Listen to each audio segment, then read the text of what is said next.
ഓം അമൃതേശ്വര്യൈ നമ. അമ്മയുടെ ഭക്തനായ ഒരു ഡോക്ടർ, സർജനാണ്, നല്ല ഭയവുമുള്ളയാൾ. സങ്കീർണമായ കേസുകൾ വരുമ്പോൾ ആദ്യമൊന്ന് പതറും. അമ്മയുടെ ഉപദേശങ്ങളുടെ പലവട്ടം കടന്നുപോയപ്പോൾ ഭയമകറ്റാനുള്ള വഴി അദ്ദേഹത്തിന് മനസ്സിലായി. അമ്മ എപ്പോഴും കൂടെ ഉണ്ടെന്ന സത്യം ഉള്ളിൽ ഉറപ്പിക്കുക.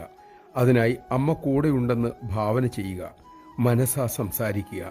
അക്കാര്യം ശീലിച്ചതോടെ അദ്ദേഹത്തിൻ്റെ മനസ്സ് ഉറയ്ക്കാൻ തുടങ്ങി, ഭയം അകലാൻ തുടങ്ങി.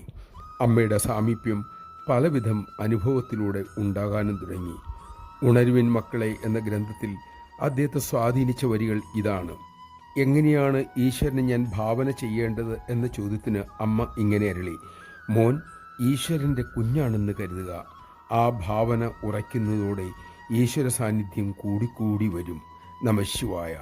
അമ്മയുടെ കുഞ്ഞാണ് ഞാൻ എന്ന് നമുക്ക് ഭാവന ചെയ്യാം.